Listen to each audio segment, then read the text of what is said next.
সুপ্রিয় শিক্ষার্থী বন্ধুরা, দ্য স্টাডি উইথ চ্যানেলে তোমাদেরকে স্বাগতম। আমরা নবম দশম শ্রেণীর উচ্চতর গণিত সেট ও ফাংশন নিয়ে কাজ করছিলাম। সেট ও ফাংশনের এই পর্যায়েতে আমরা পঞ্চম পর্বে 12 নং প্রশ্নটা নিয়ে আলোচনা করব। 12 নং প্রশ্নের এই জিনিসগুলো একটু দরকার হবে, তার জন্য আগেই নিয়ে এসেছি।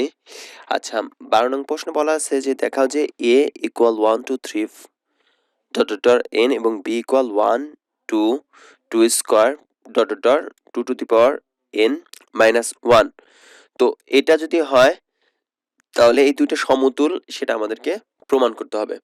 আচ্ছা, সমতুল হওয়ার শর্তটা কি? আমরা জানি যে সমতুল হওয়ার শর্তটা আমরা প্রথম ইতে ব্যাখ্যা করছিলাম।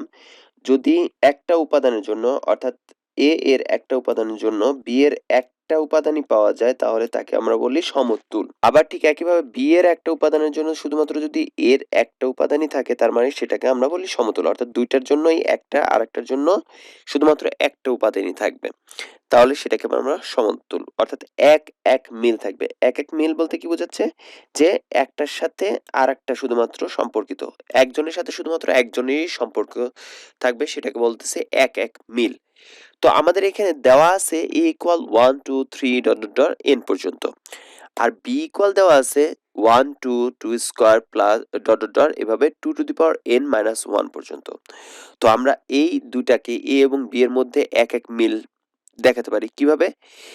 একের যখন আমরা 1 দিচ্ছি, 1 এর জন্য আমরা পাচ্ছি কি? একের 1 এর জন্য আমরা পাচ্ছি 1, 2 এর জন্য পাচ্ছি 2, 3 এর জন্য পাচ্ছি 2 স্কয়ার বা 2 এর উপরে স্কয়ার ডট ডট ডট এভাবে n এর জন্য পাচ্ছি কি 2 to the power n minus 1। তার মানে প্রত্যেকটার একটার জন্য কি একটাই সম্পর্ক বিদ্যমান না? যদি এর মাঝখানে অন্য কোনো কিছু থাকতো, যে 2 এর পরে 2 এর অন্য কোনো মান থাকতো, তাহলে সেক্ষেত্রে কিন্তু সেটা এক এক মিল থাকতো না। একটার সাথে আরেকটা যদি সম্পর্কিত থাকতো, যে এর সম্পর্ক হচ্ছে 1 এর সাথে, আবার আমরা বলতেছি 2 এর সম্পর্ক হচ্ছে 1 এর সাথে, একটার সাথে তখন কিন্তু এক এক হচ্ছে না, একটার সাথে দুইটা বা তিনটা এ ধরনের সম্পর্ক। তো তখন আমরা তাকে সমতুল বলতে পারতাম না। এখন যেহেতু একটার সাথে একটা সম্পর্কিত এক এক মিল বিদ্যমান, তার মানে কি আমরা বলতে পারতেছি যে এ এবং বি এর মধ্যে এক এক মিল আছে। তো যেহেতু এক এক মিল আছে, যার কারণে আমরা বলতে পারি সমতুল। তো তার আগে আমরা সংজ্ঞাটা বলতেই পারি যে যেকোনো দুইটি সেটের মধ্যে যদি এক এক একটি এক এক মিল পাওয়া যায়, যেকোনো একটা যদি এক এক মিল পাওয়া যায়, তবে ওই সেটকে বলা হয় সেট দুইটিকে সমতুল। তাহলে এ এবং বি সেট দুইটি সমতুল দেখানো হলো, একেবারে ইজি। ঠিক 13 নং প্রশ্নটাতেও একই কাজটাই আমাদেরকে করতে বলা হয়েছে, যে স্বাভাবিক সংখ্যার বর্গের সেট বলা আছে 1 4 9 16 25 36 ডট ডট ডট। এটা কি স্বাভাবিক সংখ্যার বর্গের সমষ্টি? কেননা 1 মানে কি 1 স্কয়ার, 2 মানে 2 স্কয়ার, 3 9 মানে 3 স্কয়ার, 4 16 মানে 4 স্কয়ার, ঠিক একইভাবে 25 মানে হচ্ছে 5 স্কয়ার, ঠিক একইভাবে 36 মানে হচ্ছে 6 স্কয়ার।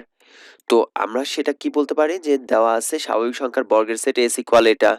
আর স্বাভাবিক বর্গের সংখ্যা অর্থাৎ স্বাভাবিক সেট কি কি? স্বাভাবিক সেট হচ্ছে n equal 1 2 3 4 5 6 7 8 9 dot dot dot n পর্যন্ত। তো উপরে দেওয়া আছে 1 স্কয়ার 2 স্কয়ার 3 স্কয়ার 4 স্কয়ার এভাবে ডট ডট ডট 9 স্কয়ার পর্যন্ত, আর নিচে 1 2 3 4 5 6 এভাবে পর্যায়ক্রমিক 9 পর্যন্ত। তো আমরা n এবং s এর মধ্যে যদি একটা এক এক মিল যদি দেখাই, সেক্ষেত্রে কিভাবে দেখাই? 1 2 3 ডট ডট ডট n পর্যন্ত। 1 এর জন্য তাহলে মিল কি 1 স্কয়ার, 2 এর জন্য 2 স্কয়ার, 3 এর জন্য 3 square dot dot dot n এর জন্য n স্কয়ার। তো যখন আমরা এক এক মিল পাচ্ছি, একের জন্য একটা মিল, 2 এর জন্য দুইটা মিল, তো একটা মিলও যদি বিদ্যমান থাকে, তাহলে সেটাকে বলি যে সমতুল। এখন n এবং s হচ্ছে সমতুল, যেহেতু স্বাভাবিক সংখ্যার সেট হচ্ছে n, n একটি অনন্ত সেট, n অনন্ত অসীম সেট, যেহেতু n হচ্ছে অনন্ত সেট, তার মানে s ও অনন্ত সেট। দুইটা যদি সমতুল হয়, তো একটা যদি অনন্ত সেট হয় আর একটা অনন্ত সেট, একটা যদি শান্ত সেট হয় আর একটাও শান্ত সেট। আচ্ছা, তো এই ছিল 13 নং প্রশ্নের সমাধান, একেবারে ইজি, খুব সহজভাবে বোঝানোর জন্য। এরপর আসি আমরা 14 নং প্রশ্ন। 14 নং প্রশ্নটাতে বলা আছে যে n of a equal p, n of b equal q। এখন আমাদেরকে প্রমাণ করতে বলছে a intersect b equal empty set বা নাল সেট, এবং N of A union B equal আমাদের বলছে যে পি প্লাস কিউ, এটা আমাদেরকে প্রমাণ করে দেখাতে বলা হয়েছে। তো আমরা জানি কি যে সূত্র অনুযায়ী N of A union B এর সূত্রটা কি, N of A plus N of B minus N of A intersect B, এটা আমরা সূত্রে জানি যে সেটের সূত্র অনুযায়ী। তাহলে এখানে N of A union B, তো এই তিনটা শর্ত আমাদেরকে দেওয়া আছে, বলছে কি N of A union B বের করতে। তাহলে এন অফ এ এর পরিবর্তে কি বসাতে পারি, এন অফ এ এর মান হচ্ছে পি, যদিও বড় হাতের হয়ে গেছে, এটা স্মল পি হবে, তো পি। আর এন অফ বি এর পরিবর্তে আমরা কি দিতে পারি, Q minus N of A intersect B এর মান হচ্ছে ফাঁকা সেট। ফাঁকা সেট বিয়োগ করার অর্থটা কি, যে শূন্য বিয়োগ করার মতো। তো যেহেতু ফাঁকা সেট বিয়োগ করা শূন্য বিয়োগ করার মতো, তার মানে এখানে কোনো কিছু বিয়োগ করা এবং না করা একই জিনিস। তো সেটাই, যে P plus Q minus N of ফাঁকা সেট। ফাঁকা সেট মানে হচ্ছে কিছুই নেই, নাম্বার অফ ফাঁকা সেট 0, কেননা ফাঁকা সেটের উপসেট সংখ্যা 0, মানে সেট সংখ্যা তার উপাদান সংখ্যা 0। তো পি প্লাস কিউ মাইনাস 0, তার মানে পি প্লাস কিউ মাইনাস 0 মানে হচ্ছে পি প্লাস কিউ। এটাই হচ্ছে 14 নং প্রশ্নের সমাধান।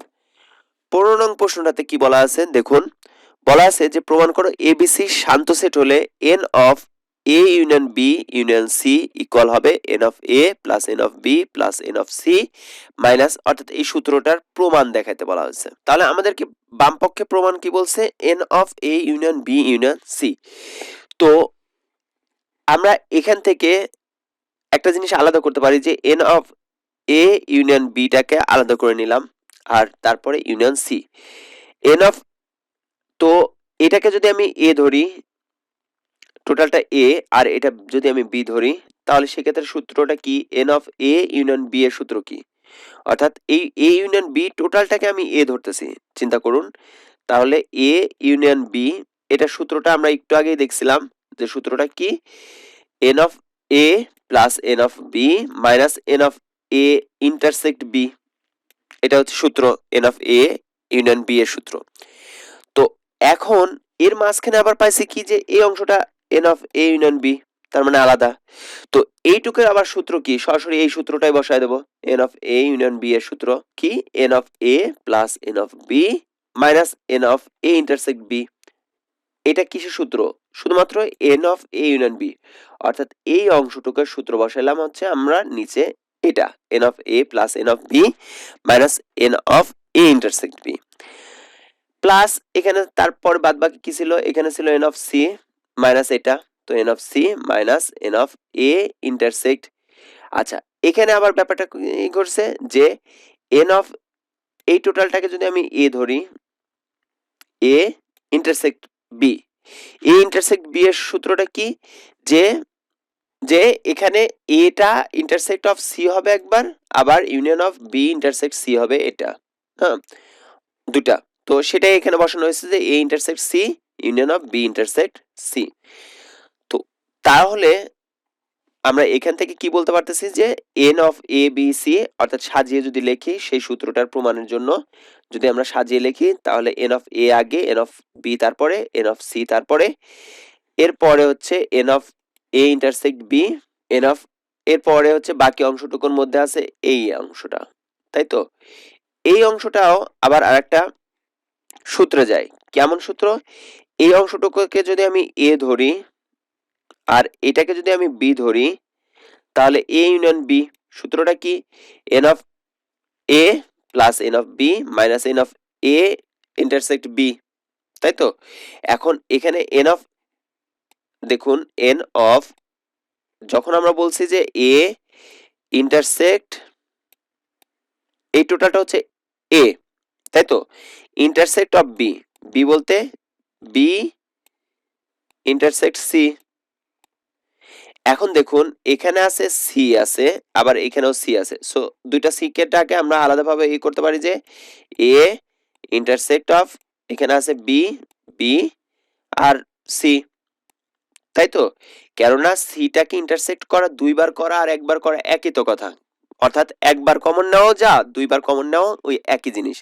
তো এই জন্য আমরা সরাসরি N of A intersect B A intersect C intersect B intersect C, এই টোটালটাকে আমরা একবারে লিখে দিতে পারি A intersect B intersect C.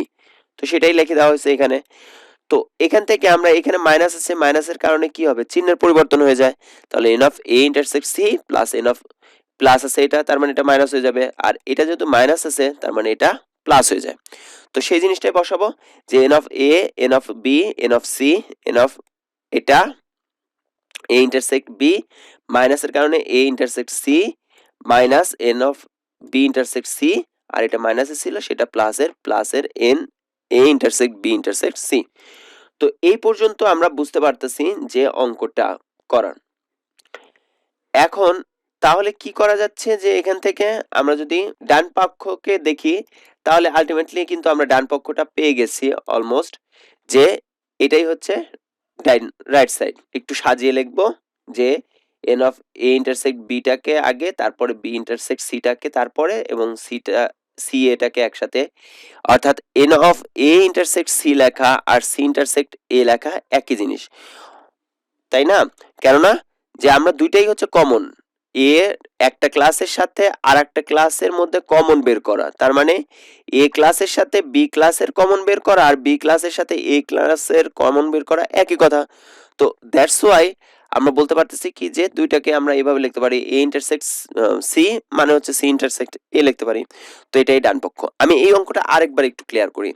দেখুন প্রথমত কি করা হয়েছে, এটাকে আলাদাভাবে লিখছি ইউনিয়ন সি, এটাকে আলাদাভাবে, তার মানে দুইটার এই অংশটাকে অর্থাৎ এ ইন্টারসেক্ট বিটাকে আমরা আলাদাভাবে এ ধরছি, এই টোটালটাকে আমরা এ ধরছি, আর শুধু সিটাকে এই সি অংশটাকে এটাকে আমরা বি ধরছি। তাহলে A union B, A union B এর সূত্রটা কি, A N of A plus N of B minus N of A intersect B, এটা হচ্ছে এই সূত্রটা, এই সূত্র অনুযায়ী।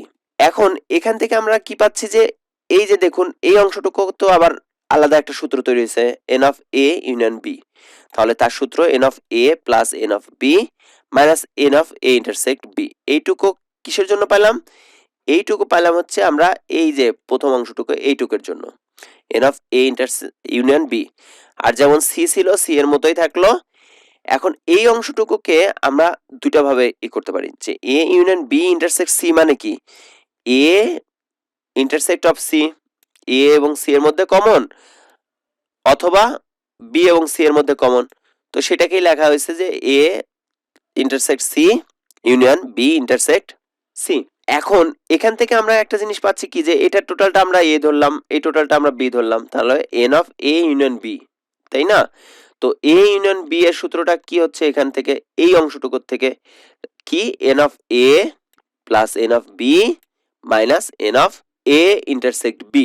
এ ইন্টারসেক্ট বি যেহেতু দুইটা ক্ষেত্রে সি কমন তার জন্য সিটাকে একবারে লেখার পরে এখন এখান থেকে আমরা দেখতে পারি কি যে এই অংশটাতে আসে সাজানো, যেহেতু মাইনাসটা তুলে দেওয়ার কারণে, মাইনাসটা তুলে দেওয়ার ফলে এখানে প্লাস মাইনাসের যে চেঞ্জটা সেটা আসে, তারপরে সেখান থেকে আমরা সুন্দর করে সাজিয়ে লিখলে পারে ডান পক্ষটা পেয়ে যাই।